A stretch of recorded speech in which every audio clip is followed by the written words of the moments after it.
පිංගතුනි අපේ තථාගතයන් වහන්සේගේ ධර්මය අපි හරියට තේරුම් ගත්තොත් අපේ මේ ලෝක ජීවිතයටත් පරලෝක ජීවිතයටත් වඩා ඉහළ සැනසෙල්ලක් ලබා ගැනීමේ අවකාශය තියෙනවා. දැන් ඔය ඇත්තෝ ව්‍යාපාරිකයෝ පිරිසක් නිසා මම බුදුරජාණන් වහන්සේ ව්‍යාපාරික භවතෙකු වෙච්ච දීඝජානු කියන කෝලිය පුත්‍රයාට වදාළ දේශනාවක් ඔබට කියලා දෙනවා. ව්‍යග්ගපජ්ජ කියන සූත්‍රය. ඔහු ඇත්තටම ව්‍යාපාරිකයෙක්.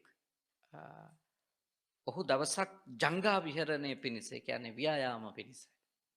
ඔහු ඇවිදිමින් ඉඳිද්දී බුදුරජාණන් වහන්සේ මුණ ගැහෙනවා. මුණ ගැහිච්ච වෙලාවේ දීඝජානු කෝලිය පුත්‍රයා බුදුරජාණන් වහන්සේට සඳහනක් කරනවා ස්වාමීනි අපි බොහෝම කාර්යබහුලයි. අපිට හරියට වැඩ කටයුතු තියෙනවා. අපිට නිතර ඔබ වහන්සේ හමුවෙන්ට හෝ විහාරයේ නැවතිලා ආධ්‍යාත්මික කාරණා පුහුණු කරන්න වෙලාවක් නැහැ.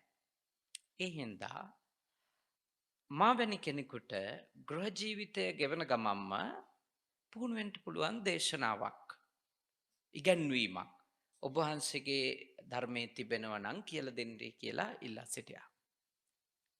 ඒ වෙලාවේදී බුදුරජාණන් වහන්සේ දීඝජානු කෝලිය පුත්‍රයාට ව්‍යග්ගපජ්ජ සූත්‍රය දේශනා කළේ. ඒකේ තාම වැදගත් කරුණු හතරක් තියෙනවා ඔබගේ මෙලොව ජීවිතේ ඊටාම යහපත් කරගන්න. චත්තාරෝ මේ ගහපති ධම්මා ගෘහපති පුත්‍රයාණනි ධර්ම හතරක් තියෙනවා. දිට්ඨ ධම්මහිතාය සුඛාය සංවත්තන්ති මෙලොව හිතසුව පිණිස හේතු වෙන කතමේ චත්තාරෝ මොනවද ඒ කරුණු හතර? පළවෙනි එක තමයි උට්ඨාන සම්පදා උත්සාහ සම්පත්තිය. දෙවෙනි එක තමයි ආරක්ක සම්පදා. තුන්වෙනි එක තමයි කල්යාණ මිත්‍රතා. හතරවෙනි එක සමජීවී කතා. මෙන්න මේ සම්පදාවන් හතර මා විශ්වාස කරනවා කුඩා තේවත්තු වල හිමිකරුවන් වන නැත්තම් වැවිලි කරුවන් ලෙස කටයුතු කරන ව්‍යාපාරිකයින් ලෙස කටයුතු කරන ඔබට අතිශයින් වැදගත් කියලා. අතිශයින් වැදගත්. පළමු කාරණේ උට්ඨාන සම්පදා උත්සාහ සම්පත්තිය. දැන් අපේ තථාගතයන් වහන්සේගේ ශාසනයේ තමන්ගේ දියුණුව හෝ පරිහානිය තමන් මත තීරණය වෙනවා කියලා පිළිගන්න ශාසනයක් නේ. දැන් වෙනත් ආගම්වල ඇතැම් වෙලාවට අපේ දියුණුවේ හෝ පරිහානියේ වගකීම ආගමික කතුවරයා විසින් තීරණය කරන්නක් ලෙස පිළිගන්නා කියමන් අපිට ඇහෙනවා. උදාහරණයක් විදිහට දෙවියන්ගේ කැමැත්ත වගේ වැකි අපි සෙසු ආගම් වලට හුම්කම් දෙනකොට සහ සෙසු ආගම් අධ්‍යයනය කරනකොට අපිට දැක ගන්නට ලැබෙන ප්‍රකාශනයක්. ඒක වෙන්නේ දෙවියන්ගේ කැමැත්ත මත. දැන් අපේ තථාගතයන් වහන්සේ කවදාකවත් අපිට කියලා නැහැ උන්වහන්සේගේ කැමැත්තට අනුව තමයි අපේ දේවල් හොඳ වෙන්නේ හෝ නරක වෙන්නේ කියලා. එහෙම කියලා නැහැ. තථාගතයන් වහන්සේ දේශනා කරලා තියෙන්නේ ඔබගේ දියුණුව හෝ ඔබගේ පරිහානිය කවුරු මත තීරණය වෙනවා කියලාද? තමන් මත.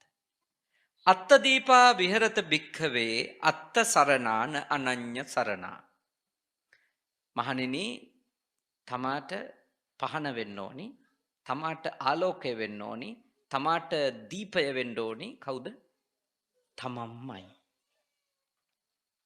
තමාගේ සරණ හැර වෙන කවුරෙකුගේවත් සරණක් නැත. ඒක අපේ අර ගැමියෝ කියනවා තමා හිසට තම අතමය සෙවණැල්ල. ඒ තමයි අපේ ශාසනයේ ඉගැන්වීම. එතකොට අපි සාර්ථක වීමත් අපි මත තීරණය වෙනවා. අපි අසාර්ථක වීමත් අපි මත තීරණය වෙනවා. ඒක තීරකයෙක් එළියේ නැහැ. එළියේ තීරකයෙක් නැහැ.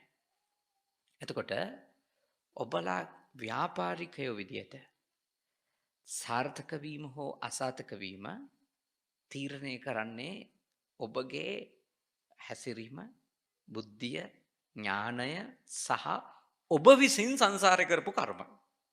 ඒවත් බලපාන. වාණිජ්‍ය කියලා සූත්‍රයක් තියෙනවා. ඒ සූත්‍රයේදී තථාගතයන් වහන්සේගෙන් සරියුත් හාමුදුරුවෝ ප්‍රශ්නයක් අහනවා මහරහතන් වහන්සේ. මොකක්ද අහන්නේ? ස්වාමීනි සමහර කෙනෙක් විශාල මුදලක් යෙදෙව්වත් අල්පලාභයයි ලබන්නේ. සමහර කෙනෙක් ස්වල්ප මුදලක් යොදවලා විශාල ලාභයක් ලබනවා. හේතුව මොකද කියලා. එතකොට භාග්‍යවතුන් වහන්සේ මේ ලෝකයට අදාළ උත්තරයක් නෙවෙයි දුන්නේ. උන්වහන්සේ ඒ වෙලාවේ දීපු උත්තරේ තමයි පින්වත් සාරිපුත්‍ර එහෙම කෙනෙකුට අත්දකින්නට වෙන්නේ එයා සංසාරේ කරපු කර්මත් එක්ක. මොනවද? ඊටාම සිල්වත් ගුණවත් උත්තමයන්ට ආරාධනා කරලා ඊටාම උසස් පූජාවන් ඉහළ පූජාවන් කරන්ට මගේ නිවසට වඩින්ට කියලා ආවට පස්සේ සල්ප දෙයක්වත් නොදී හෝ ඊටාම සල්ප දෙයක් දීලා රවට්ටලා බොරුවෙන් වංචා කරලා යවපු කෙනෙක් ඉන්නවා නම් එයා මේ භවයේදී එහි විපාකය විඳිනවා. කොච්චර ලොකු යෙදවීමක් සිද්ධ කළත් එයා ලබන්නේ අල්පලාභයක් පමණයි. සංසාරික බලපෑම. එතකොට ඒක දෙවියන්ගේ කැමැත්තවත් ඒක බුදුන්ගේ කැමැත්තවත් නෙමෙයි. එයාම වපුරපු දෙයක් එයාට නෙලන්න වෙලා. එයාම ඉඳපු එකක ඵලය එයා නෙලනවා. ඊළඟට උන්වහන්සේ වදාළ තවත් සමහර කෙනෙක් සංසාරේ ඇතැම් භවවලදී ඊටාම සිල්වත් ගුණවත් උත්තමීන්ට ආරාධනා කරනවා ඊටාම සුළු දෙයක්. මම ඔබ වෙනුවෙන් පූජා කරනවා වඩින්න කියලා. හැබැයි ආවට පස්සේ පොරොන්දුනාට වැඩි යමක් පූජා කරනවා. පිළිගන්වනවා. සතුටු කරනවා. අන්න ඒකේ ආනිසංස විදියට එයාට තථාගතයන් වහන්සේ දේශනා කරනවා සුළු දෙයක් යෙදෙව්වත් වැඩි ලාභ ලබන්ට අවස්ථාව හම්බ වෙනවා. එතකොට ඒක සංසාර කර්ම. හැබැයි බුදුදහම පිළිගන්නවද ඔක්කොම සසර කර්ම කියලා? නෑ. ඔක්කොම සංසාර කර්ම නෙමෙයි. හැමදේම සසර කරපු කර්ම අනුව තීරණය වෙන්නේ නෑ. සාර්ථක වීම අසාර්ථක වීම. එක හේතුවක්. සංසාර කර්ම කියන එක පෙර කර්ම කියන එක හේතුවක් විතරයි. එකම හේතුව නෙමෙයි. අන්න බුදුදහම ඊළඟට අපිට උගන්වනවා ඔබට දියුණු වෙන්න ඕන නම් සාර්ථක වෙන්න ඕන නම් ඔබ ගාව තියෙන්න ඕනෑ කුමක්ද? උත්ථාන සම්පදා. උත්ථාන වීර්යය. ඒක විග්‍රහ කරලා තියෙන්නේ මෙහෙමයි. උත්ථාන විරියාදී ගතා බාහා බල පඩචිතා සේදා වක්කිත්තා ධම්මිකා ධම්ම ලතා. උත්ථාන වීර්යය තියෙන්න ඕනි. බාහුබලය යොතවල තියෙන්න ඕනි. දහඩිය වගුරුවල තියෙන්න ඕනි. ඊළඟට ධර්මානුකූල නිෂ්පාදනයක් කළා තියෙනවා. කියන්නේ බෞද්ධයෙකුගේ උත්සාහයයි ධාර්මික බවයි එකට යන්න ඕන. බෞද්ධයෙකුගේ උත්සාහවන්තකම සහ නීත්‍යානුකූල බව කියන එක දෙකම එකට තියෙන්න ඕන. එහෙම නැති වුණොත් විපාකය අනිත් පැත්තට එනවා. විපාකය අනිත් පැත්තට එනවා. කොච්චර උත්සාහවන්ත වුණත් අධාර්මික නම් එයින් බරපතල අයහපතක් එයාට දවසක භුක්ති විඳින්න වෙනවා. මොකද අපිට කවදාකවත් පරලොව අමතක කරලා හම්බ කරන්න පුළුවන් කමක් තියෙනවා කියලා බුද්ධ ආගමේ කොතනකවත් කියලා නැහැ. අපි ධනය හම්බ කරද්දී, ධනය පරිභෝජනය කරද්දී, ධනය සම්බන්ධව සියලු කටයුතු වලදී අපි වග වෙන්න ඕනේ කුමක් ගැනද? මට මේ ආත්මෙ විතරක් නෙමෙයි තියෙන්නේ, මට පරලොව ජීවිතයකුත් තියෙනවා කියන ඒක දැනන් ඉන්න ඕනේ. මම මැරෙන කෙනෙක් කියලා තේරුම් අරන් ඉන්න ඕනේ. මම ලෙඩ වෙන කෙනෙක් කියලා තේරුම් අරන් ඉන්න ඕනේ. මම වයසට යන කෙනෙක් ඉඳලා කියලා තේරුම් අරන් ඉන්න ඕනේ. එහෙම තේරුම් නොගෙන ධනය හම්බ කිරිල්ල බුදුදහම කියන්නේ. බුදුදහමේ උගන්වන ධනය හම්බ කිරිල්ල හෝ ධනය පරිභෝජනය කිරිල්ල අපි කල යුත්තේ ජීවිතය පිළිබඳව යථාර්ථය අමතක නොකර. අන්න එවැනි ගැඹුරු දාර්ශනික හරයක් සහිත කෙනෙක්, ගැඹුරු දැක්මක් සහිත කෙනෙක් එයා හම්බ කිරීම නවත්තන්නේ නැහැ. හැබැයි එයා වග වෙනවා. කුමකටද? ට්‍රාන්ස්පරන්සි තියාගන්න. විනිවිද භාවය තියාගන්න. ඒකයි කිව්වේ උත්ථාන විරියාදී ගතා. උත්සාහය වීරිය පවත්වනවා. ඊළඟට බාහා බල පරිචිතා. එයා හොඳට අතපය වෙහෙසවනවා. සේදා වක්කිත්තා. දහඩිය එයා වගුරනවා. දහඩිය කඳුළු වගුරනවා. අන්තිමටම එයා හම්බ කරගන්න දේහි නිත්‍යානුකූල බව තහවුරු කරනවා. කොහොමද ඒක කරන්නේ? ධම්මිකා ධම්ම ලද්දා. ධර්මානුකූල. මොකද කොච්චර උත්සාහවන්තකම හෝ වීරියේ තිබුණත් අපි හම්බ කරන දෙයින් අපිට සතුටු වෙන්න නම් අපි නිත්‍යානුකූලයි වෙලා ඉන්නවා. දැහැමි වෙලා ඉන්න ඕනේ. අධාර්මිකව තියෙන දේවල් වලින් අධාර්මිකව හම්බ කරපු දේවල් වලින් මෙලොවත් විඳවන්න ලැබෙනවා. මෙලොව විඳෙන්නේ නැතොත් පරලෝකදී නම් විඳවන්නම අනිවාර්යෙන් වෙනවා. ඒක ස්ථිරයි. ඒ හින්දා මම ඔබට යෝජනා කරනවා ඔබ ව්‍යාපාරිකයෝ කොඩා තේවතු හිමිකරුවෝ මේ හැම ගෙදරකම ඉන්න අයට මං විශ්වාස කරනවා අඩුමක් කර භාගයක්වත් ඇති කියලා නේ. හැමෝම පාහේ කුඩා දේවතු වලට සම්බන්ධ හෝ රබර් හෝ මොකක් හරි ව්‍යාපාරික ඉනැතු ඔබ හැම කෙනෙක්ම වග වෙන්න ඕනි කොමකටද? ධර්මානුකූලව තමන්ගේ දියුණුව ලබා ගන්න. දැන් කෙනෙකුට එන්න පුළුවන් ප්‍රශ්නයක්. මොකද්ද? දැහැමිව හම්බ කරලා නිත්‍යානුකූලව විතරක් අපිට අපේ අරමුණු සපුර ගන්න තරම් දෙයක් උපය ගන්නට ලැබෙයිද කියලානේ. ඒක තමයි ගොඩකට තියෙන නිත්‍යානුකූල සීමාවේ රැඳී නොසිටින්ට පොළඹවන කාරණේ. ධර්මානුකූල බව ඉක්මවන්ට මිනිස්සු පෙළඹිලා තියෙන කාරණේ තමයි ඒගොල්ලෝ කල්පනා කරනවා දැහැමිව හිටියොත් එහෙම අපේ ගමන යන්න පුළුවන්ද කියලා. දැන් බලන්න මම දන්නේ මේක කර්ම විපාකයක්ද මොකද්ද කියලා. දැන් ලෝකේ ගෝලීය උණුසුම වැඩි කරන්නට දැඩි දායකත්වයක් දීපු බලගතු රටක් තමයි ඕස්ට්‍රේලියාව. ගෝලීය උණුසුම කියන එක වර්ධනය වෙන්න ඕස්ට්‍රේලියාවේ දායකත්වය ඉතා ඉහළයි. ඉතා ඉහළයි කියන්නේ ඒගොල්ලෝ තමයි ගල් අඟුරු, ලෝහ වැනි දෑ විශාල ප්‍රමාණයක් මුළු ලෝකෙටම අලෙවි කරා. කොට ඒ දේවල් ලෝකයට ලබා දෙනකොට ඒව දහනය කරන ප්‍රමාණය වැඩි වෙන්න ලෝකයේ මේ ගෝලීය උණුසුම කියන එක මොකක් වෙනවද? අධික වෙනවා. අද ඕස්ට්‍රේලියාවේ මොකද වෙලා තියෙන්නේ? බිලියනයක් නේ සත්තු මැරලා තියෙනවා. 30 දෙනෙකුට අධික මිනිස්සු මැරලා තියෙනවා. ගෙවල් 300ක් ගිනි අරගෙන විනාශ වෙලා තියෙනවා. ඒ කියන්නේ ඒවා අපිට තර්කානුකූලව මේක නිසා මේක වුණා කියලා පෙන්වන්න බැරි වුණාට ඒගොල්ලෝ උණුසුම් කරපු ලෝකයම ඒගොල්ලොන්ට දැවී යන පරිසරයක් උදා කරලා තියෙනවා. කර්මය කියන්නේ එහෙම තමයි. කර්මයේ හැටි එහෙමයි. එහෙනම් අපි වග වෙන්න ඕනේ. දැන් බලන්න මම එනකොට දැක්කා මේ පාරේ නේ මිනිසාගේ අවශ්‍යතාවය වෙනුවෙන් පාර කාපට් කරනු ලැබුවා. හැබැයි ඒ අවශ්‍යතාවය වෙනුවෙන් සබාදහම සම්බන්ධව නිවැරදි සක්්‍යතා අධ්‍යයනයකින් තොරව කරන ලද කැපීම් හින්දා දරුණු නායයම් දෙකක් අපි එන මාර්ගයේ දැක්ක ඇත්ත වශයෙන්ම එතනින් එනකොට ඇඟ හීතල වෙනවනේ.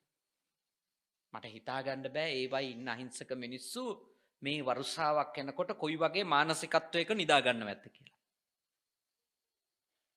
දැන් මේ අපේ අවශ්‍යතාවලට කරපු වැඩනේ ඔය. හැබැයි අපේ අවශ්‍යතාවලට කරන දෙය නිවැරදි සක්්‍යතා අධ්‍යයනයකින් තොරව කරොත් පරිසරය ගැන නොහිත කළොත් ගහකොළ ගැන නොහිත කළොත් සතා සීපාව ගැන නොහිත අපේ සාර්ථකත්වයට හෝ අපේ පහසුවට දේවල් කළොත් ඔය වගේ රිටර්න් එකක් එනවද නැද්ද? එනවා. ඔය නෙලන්නේ අපි වපුරපුවද නැද්ද? අපි වපුරපුවා. දැන් ඔතනින් යන වාරයක් පාසා ඔය ඇත්තන්ගේ පපුව පිච්චෙනවද නැද්ද? පිච්චෙනවා. මිනිසා කරපු දෑ. මේ තේරුම් ගන්න. කර්ම විපාක කියන්නේ ඕවට. අපි ක්‍රියාවක් කරනවා, ක්‍රියාව වැරදි නම් ප්‍රතිඵලය අපිට වැරදියට එනවා. අපි ක්‍රියාවක් කරනවා, ක්‍රියාව යහපත් නම් ඒකේ ප්‍රතිඵලෙත් අපිට ලැබෙනවා. ඒ නිසා ඔබ වැවිලිකරුවෝ. හැබැයි වැවිලිකරුවන් වන ඔබ මහ පොළොව සමග ඊටාම සිහි කල්පනාවෙන් වැඩ කරන්න.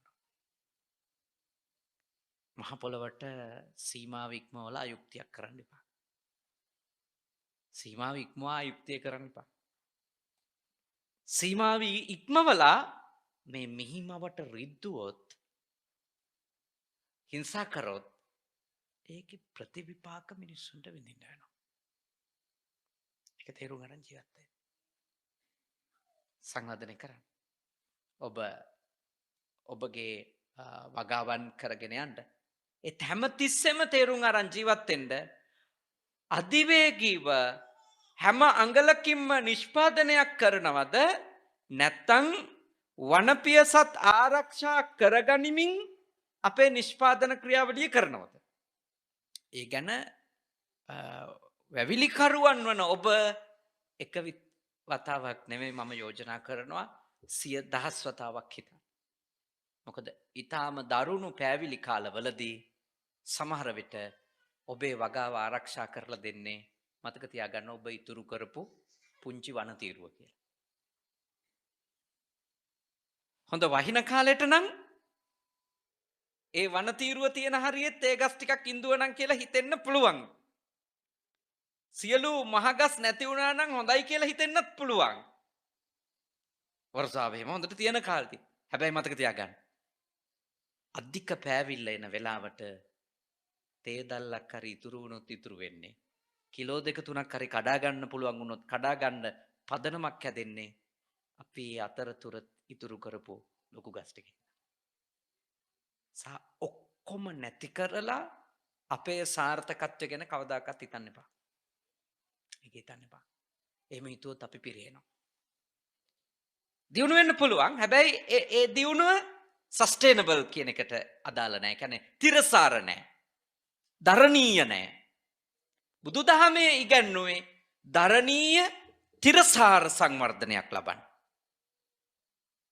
අපේ පැවැත්මත් සහතික කරගන්නවා අනිකාගේ පැවැත්මට හානි වෙන එක නවත්තන්න බැරි නම් අවමහානියකින් අඩුම අවමහානි කියලා දැන. පුළුවන් තරම් මහ පොළවට වසවිස එකතු කිරීමෙන් වළකින්න. පුළුවන් තරම්. මොකද දැන් මට පේනවා ලංකාවේ ලොකු සාකච්ඡාවක් ඇති වෙමින් තිබෙනවා මොනර ජනගහනය වැඩි. භෝග පාලු කරනවා. ඒ නිසා දැන් මොනරුන් සම්බන්ධව මොකද්ද ගන්නා තීරණය කියලා ලොකු සංවාදයක් සමාජෙ තියෙනවා. ඇත්ත වශයෙන්ම ඉස්සරත් මේ රටේ මොනරු හිටියද නැද්ද? හිටියා. හැබැයි මෙච්චර ලොකු මොනර ජනගහනයක් මං හිතන්නේ තිබුණා කියලා. අද වෙනකොට වෙලා තින්නේ මොකක්ද? මොනරා පාලනය කරන ස්වභාව ධර්මයේ අනෙක් ජීව පද්ධතිය විනාශ කළා අපි ඉවරයි. දැන් මොනරා පාලනය කරන අනෙක් ජීව පද්ධතිය නැති නිසා මොනර ජනගහනය වැඩි වෙලා තියෙනවා. මිනිස්සු මොනරට අත තියන්නේ නැතු ඉන්නවා කතරගම දෙයියන් හින්දා. වෙන මොකක් අතින්දද මේ? පවුපින් මොකක්ක කතන්දර නැහැ කතරගම දෙයියන්ට බය හින්දා. පවුපින් ගැන හිතනම නම් මේ බත් කූරෙක් ගැඩවිලෙක් ඉතුරු වෙන්නේ නැති මට්ටමට වහගහయ్య පොළවට පවුපින් විශ්වාස කරනවනම් දැහැමිව දියුණු වෙන්න ඒත් ඒ දැහැමි දියුණුව මම දන්නවා ඒක ආක්‍රමණශීලීව අධිවේගී දියුණුවක් නම් වෙන එකක් නෑ. කොහොමද දැහැමිව පොහොසත් වෙන එක බුද්ධාගමේ උපමා කරන්නේ කොහොමද? වම්මිකෝ වූප චීයති. මොන වගේද?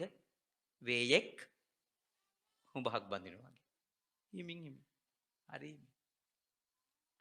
ඉස්සර ගොම මැටි ගාපු ගෙවල් තිබිච්ච අය ඉන්නවද මෙතන? ඉන්නවනේ. අපේ ගෙදර තිබුණා. අපේ ගෙදර අපි චූටි කාලේ ගොම මැටි ගෑවා. අපේ අම්මා කවදාවත් පොල්ලතු හෙවිල්ලපු අපේ ගෙදර ගොම මැටි ගාද්දි බිම පිටිපස්සේ තිබිච්ච කණ්ඩියෙන් පස් කපන් ආවේ නැහැ. මොකද කරේ? හුඹහකින් තමයි පස් අරන් ආවේ. හුඹස් මැටි තමයි ගත්තේ. මං ඒ කාලේ මට ඇත්තටම පොඩි කාලේ එහෙම ප්‍රශ්න තිබුණා හුඹස් හොය හොය ඉන්නේ මොකටද කියලා. මෙච්චර පස් කන්ද තියෙද්දි. ඒගොල්ලෝ අපිට ඒව තේරුවෙත් නැහැ. මේකයි කාරණේ කියලා. ඒගොල්ලෝ පුරුද්දට කරේ. ඒගොල්ලොන්ගේ අම්මලත් ගත්තේ හුඹස් මැටි. ඒ නිසා අපේ අම්මලත් එහෙම හුඹස් මැටි ගත්ත මිසක ඒකේ කතාව ඒගොල්ලෝ තේරුම් කරන්න තරම් දැනුමක් ඒගොල්ලොන්ට තිබුණේ නැහැ. නමුත් ගොමත් එක්ක කලවම් කරලා හුඹස් මැටි අනලා ඒ පොළවේ ගෑවම ඒක සාමාන්‍ය පස් වගේ කෙටි කාලයකින් දූවිලි බවට පත් වෙලා අතු ගෑවිලා යන්නේ මාස ගණනාවක් බොහෝම හොඳට අල්ලලා හිටිනවා. පැරණි චෛත්‍යරාජාණන් වහන්සේලාගේ ගඩොල් නිර්මාණය කරද්දී අරගෙන තියෙන්නේ මොන මැටිද? හුඹස් කඩපු පස් වලින් පුච්චපු ගඩොල් තමයි අරන් තියෙන්නේ. ඒකෙන් පේනවා මොකද්ද? හුඹස් මැටියෙන් කපපු ගඩොල හුඹස් මැටියෙන් ගොම මැටි ගාපු බිම අනිත් ඒවට වඩා දිගු කාලයක් පවතිනවා. ඒ කියන්නේ මොකද්ද? හුඹහක් හදන වේයා ඊටාම සියුම්ම තෝරනවා කලවන් නොවු පසක්. ඒ කලවන් නොවු ඊටාම පිරිසිදු පසක් පාවිච්චි කරලා හදපු හුඹහා එහි පස බොහෝම ශක්තිමත් දිගු කාලීනයි. භාග්‍යවතුන් වහන්සේගේ උපමාව මොකක්ද කියන්නේ? වේයෙක් බඳින හුඹහක් වගේ පිරිසිදුව සෙමින් ඔබගේ සාර්ථකත්වය ලබා ගන්න. ඒ සාර්ථකත්වය තිරසාරයි. දිගු කාලීනයි. කෙටි කලකින් ඉවර වෙන්නේ නැහැ. හුඹහක මැටි ශක්තිමත් වගේ ඔබ දැහැමිව හම්බ කරපු ධනයත් ඔබට හදිසියේ අහිමි වෙන්නේ නැහැ. වැරදි පාරේ ගිහිල්ලා හොරමරකම් කරලා, කපටිකම් කරලා, වංචා දූෂිත වැඩ කරලා ඔබ ධනය හම්බ කරගත්තොතින් දන්නේම නැති වෙලාවල් වල හිතන්නේවත් නැති වෙලාවල් වල ගෙවන්න වෙනවද නැත්? ගෙවන්න වෙනවා. අඩුම ගෙව්වේ නැතත් ඒවා තමන්ගේ ගාව තියෙන හැම තප්පරයකම විඳවිල්ලක් තියෙනවද නැත්? විඳවිල්ලක් තියෙනවා. බයක් තියෙනවා. තැතිගැනීමක් තියෙනවා. අසහනයක් තියෙනවා. මොකද හිත දන්නවා මේවා හරි ධනය නෙමෙයි කියලා. එහෙනම් අපේ පින්වත් පිරිස ඊටාම බුද්ධිමත්ව, ඊටාම ප්‍රඥාවන්තව ධනය හම්බ කිරීමේදී වග වෙන්න ඕනේ. අපි අපායේ නොවන විදියට ධනය හම්බ කරගන්න. බුද්ධාගම අහන්නේ හම්බ කරන ගාන කීයද කියලා. ඔබට හම්බ කරන්නට ආස තරම් ප්‍රමාණයක් හම්බ කරගන්න පුළුවන්. වග වෙන්න ඕන එක කරුණක් වෙනුවෙන් විතරයි. කුමක්ද? හම්බ කරන විදිය නිත්‍යානුකූල වෙන්න. හම්බ කරන විදිය ධර්මානුකූල වෙන්න. ඒ කියන්නේ තාම කල්පනාකාරී වෙන්න ඕනේ. මොකද නැත්තම් ගෙවන්න වෙනවා. මේ ආත්මේ ගෙවන්න උනේ නැතොත් ඊළඟ ආත්මේ ගෙවන්න වෙනවා. මේ ආත්මේ වැරදි පාරේ ගිහිල්ලා හම්බ කරගත්තොතින් වැරදියට තමන්ගේ පොහසත්කම ඇති කරගත්තොතින් අඩුම බයෙන් තැතිගැනීමෙන් අසහනෙන් හරි ජීවත් වෙන්න වෙනවාමයි. ඒකනම් කිසිම සැකයක් නැහැ. නිකන් හිතන්නකෝ. හොරෙන් අනුන්ගේ ගහක කොලක දෙයක් කඩාගෙන එන මිනිස්සෙක් ඉන්නවා කියලා. එයාගේ ගාව දැන් ඒ ගෙනාපු දේ තියෙනවා. හැබැයි එයා හැම මොහොතකම ඉන්නේ සතුටක් එක්කද අසහනයක් එක්කද? පොලිසියෙන් එයිද? අයිතිකාරයා එයිද? කොච්චර අසහනේද?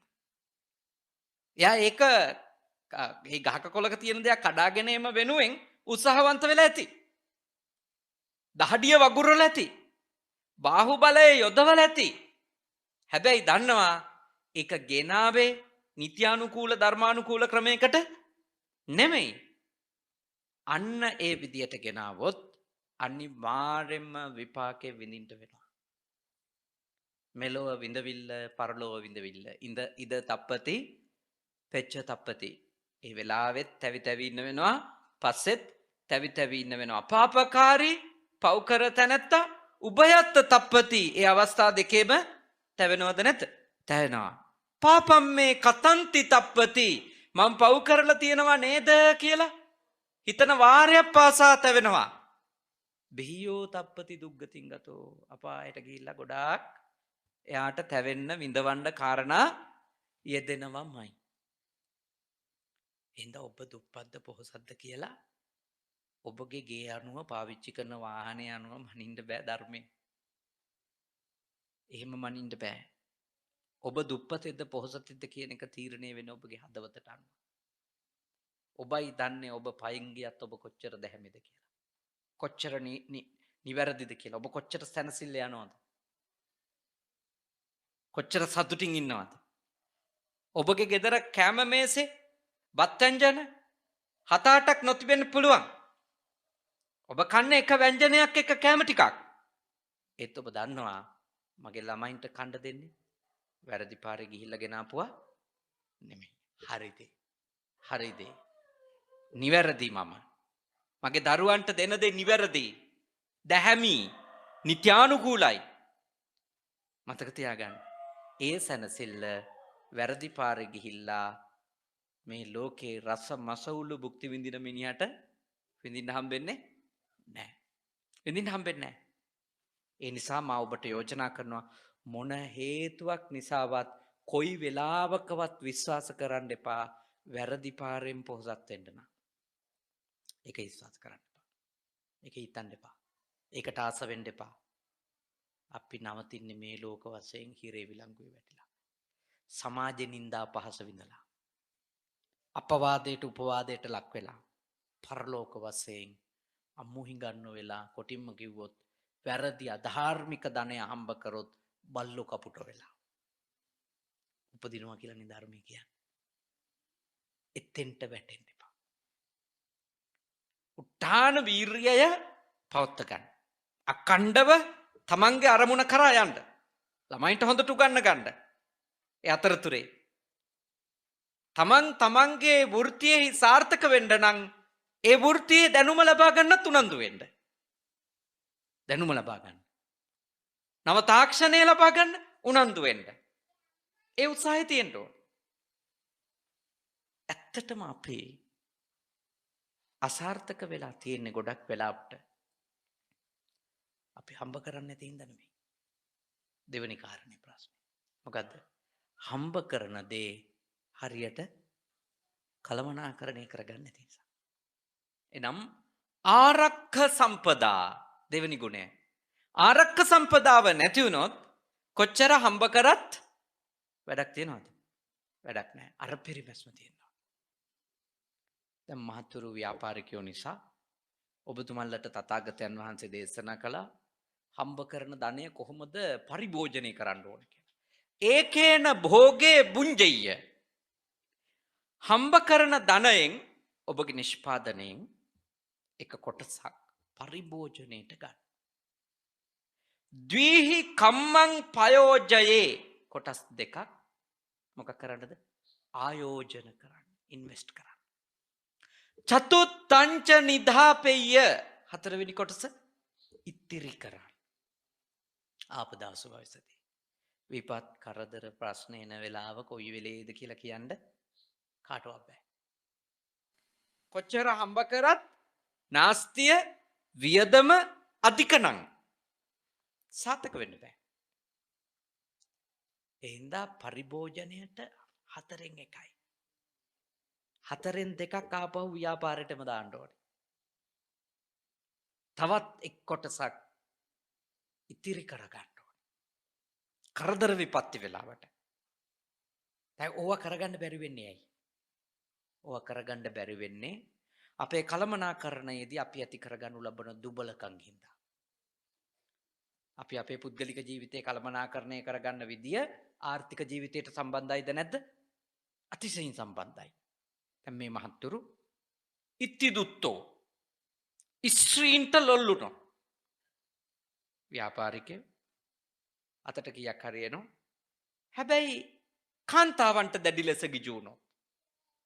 ඊළඟට සුරා දුත්තෝ මත් වතුරට මත්ද්‍රව්‍යයට දැඩි ලෙස ගිජු වෙන්න ගත්තොත්, ලොල් වෙන්න ගත්තොත්, දිනපතා එවැනි දෙයට ඇබ්බැහි වෙන්න ගත්තොත්, අක්ඛදුත්තෝ සූදු කරන්න ගත්තොත්, රේස්බුකි වලට යන්න ගත්තොත්, බූරුව ගහන්න ගත්තොත් මොකද වෙන්නේ? ලද්දං විනාශේති. හැම සතයක්ම ඉවරයි. එතකොට බලන්න පුද්ගලික ජීවිතේ තමයි කළමනාකරණය කරගන්න කියන්නේ. හැබැයි පුද්ගලික ජීවිතේ යම්කිසි ආචාර ධර්ම පද්ධතියක්, හික්මීමක්, සංවරකමක් හදාගත්තොත් ඒක ආර්ථික ජීවිතයට සම්බන්ධයිද නැත? සම්බන්ධයි. සම්බන්ධයි. දැන් ගොඩක් අයගේ ප්‍රශ්නේ මේ වගේ දේවල් ගැන කල්පනා කරන්නේ කරදරකාරී ප්‍රකාශන ලෙස. දැන් මේ වගේ දැනුමක් ලැබෙනකොට බොහෝ දෙනෙක් ගම්වැසියෝ මම දන්න එකක් තමයි ඒගොල්ලෝ හිතන්නේ ඒගොල්ලොන්ට මේ කරදර කරන්න මේවා කියලා දෙනවා කියලා. නෑ නෑ. ඔබගේ මගේ අතර කිසිම පුද්ගලික සම්බන්ධකමක් නෑනේ. කිසිම පුද්ගලික සම්බන්ධකමක් නෑ. පුද්ගලික කැමැත්තකුත් නෑ ඔබ කෙරේ, පුද්ගලික අකමැත්තකුත් නෑ. එතකොට මම මේක කියලා දෙන්නේ ඇයි? බුදුරජාණන් වහන්සේ මිනිස්සෙක් පිරිහෙන්න පුළුවන් හේතු ලෙස පෙන්වලා දීපු කරුණ ධර්ම ගුරුවරයෙක් ලෙස ඔබට කියලා දීම මගේ යුතුයකම. පිළිගැනීම හෝ නොපිළිගැනීම ඒක ඔබේ කාර්යය. මොකද අපි ඔය උපදේශ සමහරුන්ට දුන්නම ඒගොල්ලෝ බොහෝම නෝකාඩු හැඟීමක් ඇති කරගෙන, නොරිස්සුම් මුහුණක් ඇති කරගෙන ඒගොල්ලෝ කියන්නේ අපේ සල්ලි අපි මහන්සිලා හම්බ කළා අපි බොනවා හාමුදුරුවලට මොකද? මට නම් මොකුත් නැහැ. මම මේ කිව්වේ බුදුහාමුදුරු කියපු එක. බුදුරජාණන් වහන්සේ දේශනා කළා තියෙනවා මිනිහෙක් කොච්චර හම්බ කරත් වැඩක් නැහැ ඒ මිනිහා දිනපතා බොනවා නම්. ඒක ඉවර වෙනවා. නැස්ති වෙනවා.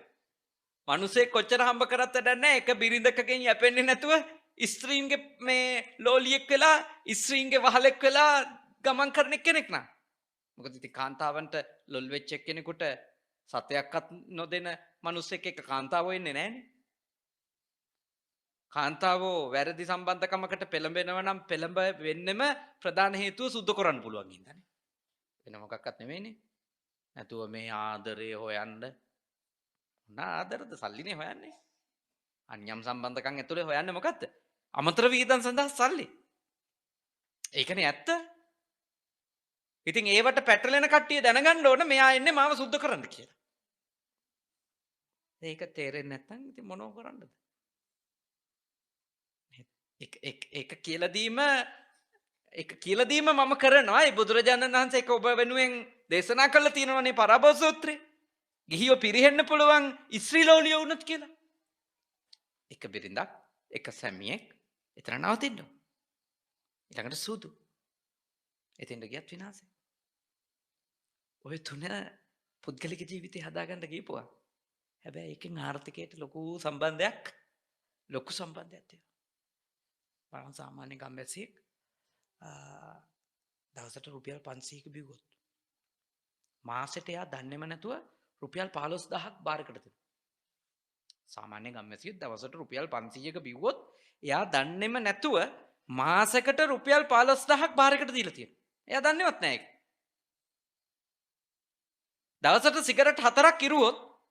දවසට සිගරට් 4ක් ඉරුවොත් එයා දන්නේම නැතුව මාසෙට රුපියල් 6000ක් ලංකා දුම්කොළ සමාගම ටොබැකෝ එකට දීලා තියෙනවා.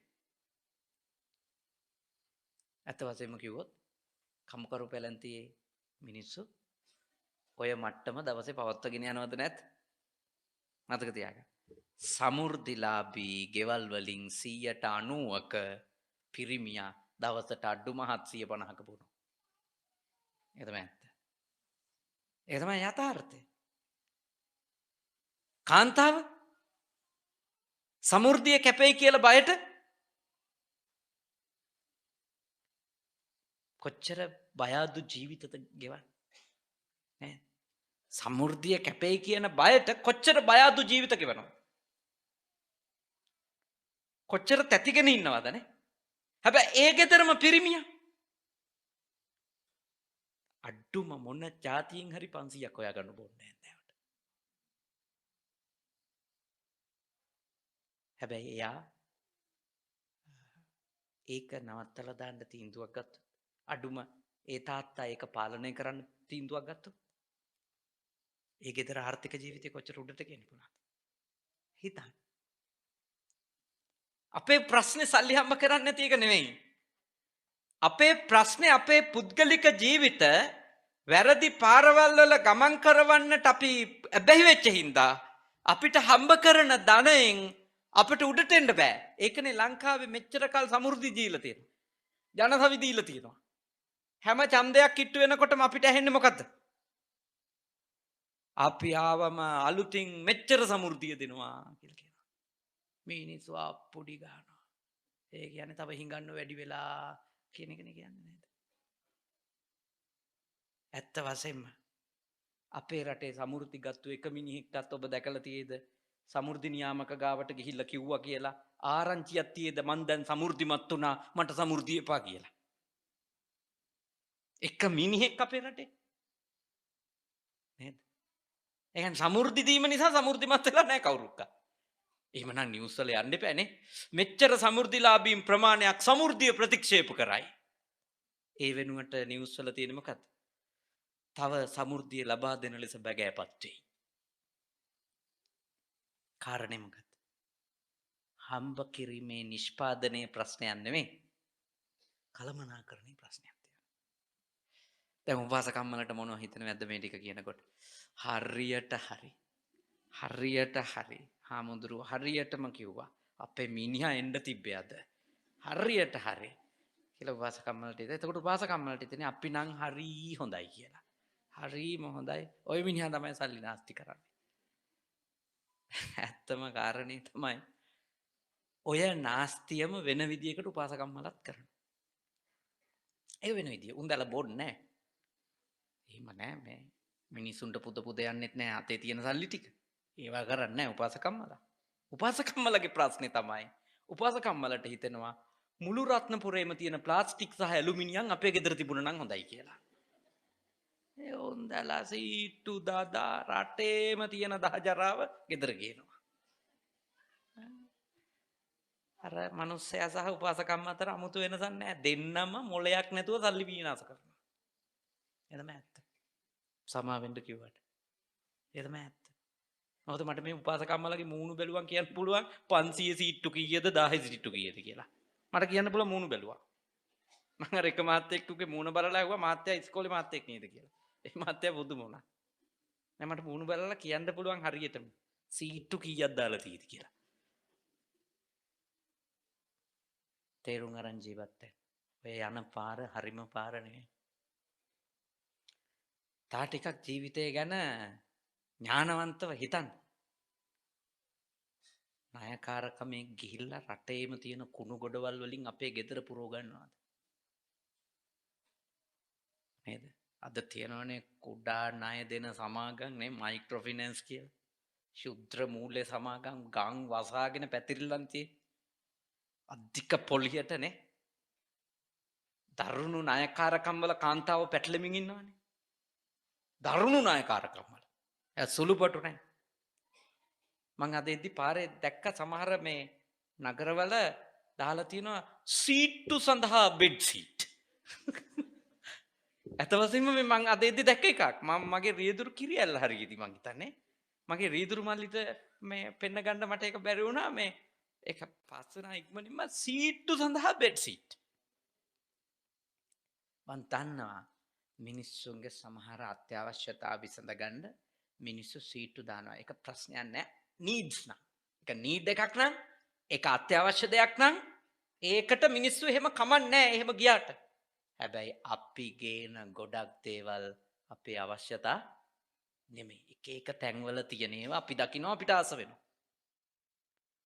ඒවා අපි කොච්චර අපි ඒ කරන ආයෝජනය ඵලදායී එකක්ද කියන එක ගැන හෝ ඒක අපි සප්‍රයෝජනවත්ද කියන එක ගැන අපිට කිසිම අගයීමක් නැහැ. ඒ ගැන අධ්‍යයනයක් නැහැ අපිට. සාකච්ඡාවක් නැහැ. මොකද ඔක්කොම හොරෙන් කරන වැඩනේ තියෙන්නේ. ගොඩාක් ඒවති ගෙවල් වල සාකච්ඡා කරලා කරන වැඩද හොරෙන් කරන වැඩද? මහත්තයා දන්නේ නැහැ නෝන කරන ඒවා නෝන දන්නේ නැහැ මහත්තයා කරන ඒවා. ඇත්ත වශයෙන්ම දන්නේ නැහැ. 90%ක් ඒවා දන්නේ නැහැ. කියන්නෙම යාට ඕනේ නැහැ ඒවා. ළමයි එක්ක පවා කටුකුටු ගාලා මහත්තයා එනකොට නවත්තන මාත්‍රකා ගෙවල් වල තියෙද නැත්ද? මතක තියාගන්න. සිංහල බෞද්ධයෝ අද වැටිලා තියෙන අගාධය අනෙක් ජාතීන්ගේ කුමන්ත්‍රණයක් නෙමෙයි. ඒක බොරුවක්. සිංහල බෞද්ධයෝ අද වැටිලා ඉන්න අගාධයේ ප්‍රධාන හේතුව සිංහල බෞද්ධයෝන්ගේ තියෙන අඥානකම. මානාධිකකම. වැරද්දක් පිළිගන්න අකමැතිකම. නිවැරදි වෙන්න සූදානම් නැතිකම. පන්සල් ගියාට බණ ඇහුවට පිළිපදින්නේ නැතිකම. කොටින්ම හැදෙන්න කැමති නැතිකම. කැමති ඉන්න විදියට ඉන්න දෙන අයට. ඒ හින්දා සිංහල බෞද්ධයෝ බේරගන්න එක ලේසි නෑ. තාම දුෂ්කර දෙයක්. ඉතාම දුෂ්කර දෙයක් සිංහල බෞද්ධයෝ බේරගන්න එක. හැදෙන්න සූදානම් මිනිස්සු නම් බේරගන්න පුළුවන්නේ. වැරද්ද ලෙස පිළිගෙන ඔව් මගෙන් වැරද්දක් වුණා මං ඒක නවත්තනවා. එහෙම මිනිස්සු බේරගන්න එක ලේසි. කී ඇතුළේවත් තමන් කරන දේ ගැන සාකච්ඡාවක් එකඟතාවයක් ඇතුව වැඩ කරන අම්මෙත් තාත්තෙක් ඉන්න ගයක් නම් දියුණු කරගන්න එක ලේසිද නැද්ද? ලේසි. ස්වාමි පුරුෂයා දන්නේ නැත්තම් බිරිඳ දාපු සීට්ටු ගන්නවත් ඉතින් කොහොමද ඒකවල් දියුණු කරන්නේ? හොරෙන් කපටිකමෙන් බොරුවෙන් හංග විවෘත නැති මිනිස්සු ඉන්න රටක් දියුණු වෙලා තියෙද කොයි හරි? විවෘතව කතා කරන්නේ නැති අවංක නැති රටවල් දියුණු වෙන්නේ නැහැ. මතක තියාගන්න. ජාතීන් දියුණු වෙන්නේ නැහැ. දියුණු වෙන්න නම් අපේ අඩුම මුළු රටටම අවංක වෙන්න බැරි නම් ගෙදරට හරි බොරුව දාන එක කට්ටකම් කරන එක නවත්තන්න ඕනේ. ගෙදර එකිනෙකා රවට්ට ගන්න එක නවත්ත ගන්න ඕනේ. විවෘත නැතුව ගේ ඇතුළේවත් ගේ ඇතුළේ තියෙන හැංගුණු ජීවිත නම් දියුණු වෙන්නේ නැහැ. මතක තියාගන්න. අර පිරිමැස්ම කියන්නේ රංචුවක් එක කරන්න ඕනි වැඩක්. සාකච්ඡා කරලා කරන්න ඕනි වැඩක්. නැතුව තනියෙක් කෙනෙකුට කරන්න පුළුවන් දෙයක් නෙමෙයි. මාන්නේ තියාගෙන කරන්න පුළුවන් දෙයක් නෙමෙයි. දැන් ගෙදරක ලයිට් ටික හරි පාවිච්චි කරද්දි ලයිට් බිල් අඩු කරන්න හරි අම්මා තාත්තා දරුවෝ එක්ක ඒ ගැන සාකච්ඡා කරන්න කැමති වෙන්න ඕනි. හුදෙක් අම්මා කෑ ගහ බැන ලයිට් නිව් පමණින්ම ගෙදර අනිත් අය දායක වෙයිද විදුලි බිල පාලනයේට? නෑනේ. ඒගොල්ලොන්ට හිතෙන්නේ අම්මා අපිට බයිනවා. ඒ නිසා බැන යාම නිවාගත්තු ආවේ. හැබැයි ඒ වෙනුවට මාන්නේ නැතුව ළමයි ටිකත් එක්ක සාකච්ඡා කරොත් පුතේ වතුර බිල වැඩි, ලයිට් බිල වැඩි. අපි කොහොමද මේක අඩු කරගන්නේ? ළමයිම යෝජනා ගන්නේ. ළමයිම කියයි මේක කරන්න ඕනේ කියලා. එහෙනම් පුතේ අපි එක්කව වෙලා ඒක කරමු. ඒ සාකච්ඡා වෙන්න එපා. කවුරුත් කැමති වෙන්න එපා ඒකට. නැතුව දත් මිටි කකා බැන හිටියා කියලා දවසේ අනිත් අය අර පිරිමැස්මට දායක වෙන්නේ නැහැ. මේව තේරුම් අරන් ජීවත් වෙන්න. ආරක්ක සම්පදා. මේ ඥානය, මේ දැනුම ඔබට අත්‍යවශ්‍යයි ඔබේ ජීවිතේ සාර්ථක කරගන්න. නැතුව ගමන යන්න බෑ. සාර්ථක වෙන්න බෑ. ප්‍රඥාවන්ත මිනිස්සු විදියට ආරක්ක සම්පදාව හේවත් අර පිරිමැස්ම දියුණු වෙන්න හිතනව නම් අත්‍යවශ්‍ය ධර්මයක් ලෙස පිළිගන්න ඕන. තුන්වෙනි එක. කල්යාණ මිත්‍රතා. ඒකවේ අපිව ආධ්‍යාත්මිකව නිවැරදි කරන කෙනෙක් අපේ ජීවිතේ අපිත් එක්ක එකට ජීවත් වෙන්න ඕන. ඒ කියන්නේ අපි ගෘහස්ත ජීවිත ගෙවනවා නම් ඔබේ ගේ ඇතුලේ ඉන්න ඕනි කවුද? ඔබව නිවැරදි කරන්න සමත් ආධ්‍යාත්මික හොඳ පෞරුෂයක් තියෙන කෙනෙක්. කියන්නේ ඔබ වැරදි පාරක යනවනම් ඔබව නිවැරදි කරන්න ඔබගේ බිරිඳට අවශ්‍ය කරන පවපින ගැන ශ්‍රද්ධාව, කුසලයා කුසලයේ ගැන ශ්‍රද්ධාව, ඥානය තියෙන්න ඕන.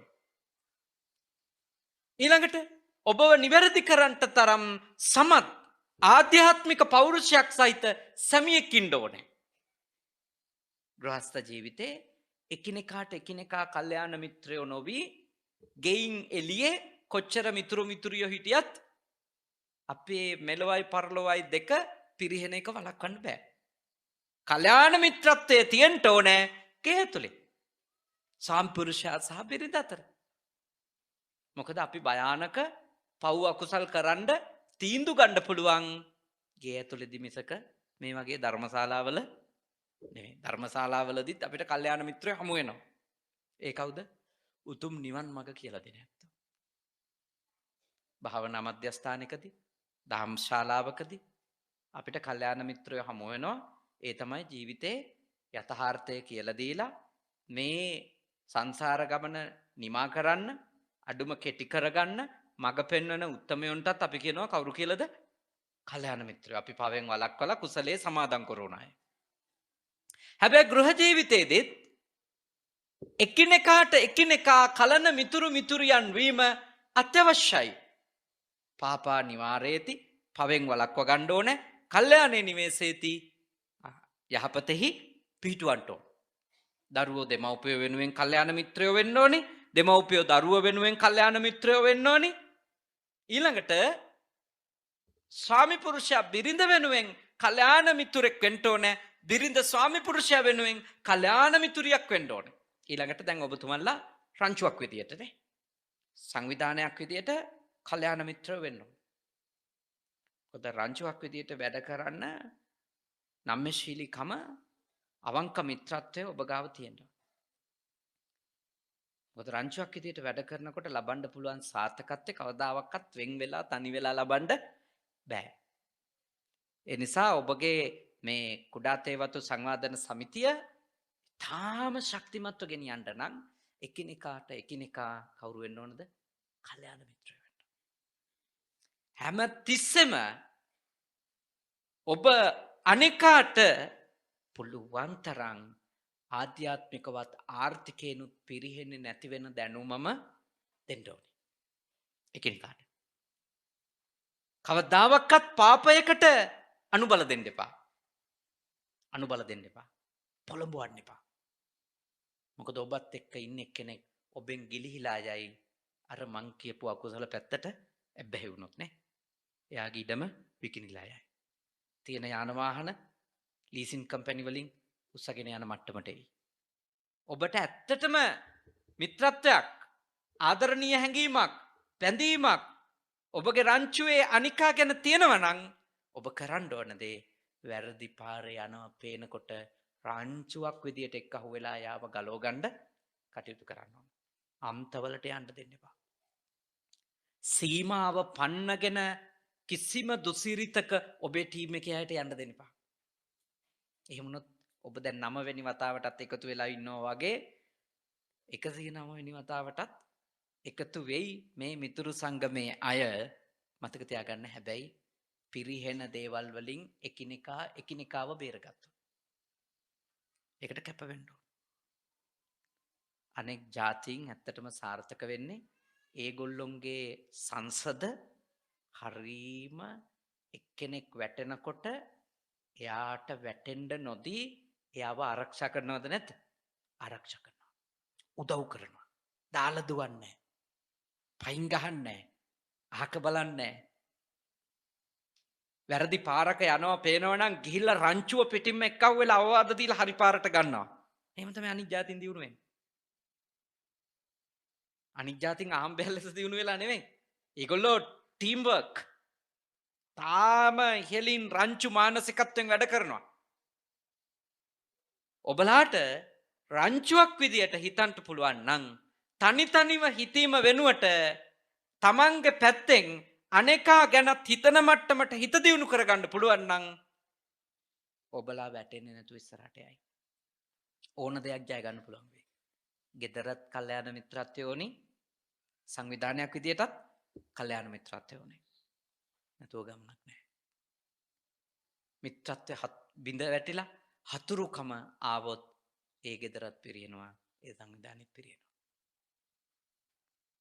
භාග්‍යවතුන් වහන්සේගෙන් දවසක් භාග්‍යවතුන් වහන්සේ ගාවට ඇවිල්ලා ආනන්ද තෙරුන් වහන්සේ සඳහනක් කරනවා ස්වාමීනි මේ ශාසනයෙන් හරි අඩක්ම තියෙන්නේ කල්යාණ මිත්‍රත්වය නිසා නේද කියලා. භාග්‍යවතුන් වහන්සේ මොකද සඳහන් කරන්නේ? උන්වහන්සේ දේශනා කරනවා මා හේවන් ආනන්ද. ආනන්ද එහෙම කියන්න එපා. මේ ශාසනයෙන් හරි අඩක් නෙමෙයි. මේ මුළු ශාසනයම රැකුණොත් රැකෙන්නේ මොකකින්දද? කල්යාණ මිත්‍රත්වයෙන්. හිතන්න. කල්යාණ මිත්‍රත්වයට තථාගත ශාසනය දීපු වටිනකමයි. ඒ කියන්නේ අපි එකිනෙකාට මිතුරියෝ වුණොත් තමයි අපිට ගමන යන්න පුළුවන්. නැත්තම් අපි පිරියනවා. ඔය ඇත්තෝ මගේ අඩුපාඩුවක් දැක්කන් කියලා දෙන එක. මම ඔය ඇත්තන්ගේ අඩුපාඩුවක් දැක්කන් කියලා දෙන එක. මගේ ප්‍රශ්නවලදී ඔබ පිහිට වෙන එක. ඔබේ ප්‍රශ්නේදී මගේ දැනුමෙන් හෝ මම පිහිට වෙන එක. එතනින්නේ මේ ශාසනය යන්නේ. ජාතියක් දියුණු වෙන්නේ එතනින්. සමාජයක් දියුණු කරගන්න පුළුවන් එතනින්. මම ඔබට දැන් කාරණා කියලා දුන්නද? 3. උත්ථාන සම්පදා උත්සාහයෙන් නිෂ්පාදනයේ දෙන්න ආරක්ක සම්පදා අර පිරිමැස්මෙන් යුක්තව මනා කලමනාකරණයක් ඇතුව පරිභෝජනකාරී දෙන්න. 3 වෙනි එක කල්යාණ මිත්‍රතා ඊටාම ඉහළ මට්ටමේ මානව සම්පත් කලමනාකරණයක් පවත්ත ගන්න. පළවෙනියට කියන්නේ නිෂ්පාදනය, දෙවෙනියට කියන්නේ භෞතික සම්පත් කලමනාකරණය, තුන්වෙනි එක මොකද්ද? මානව සම්පත් කලමනාකරණය.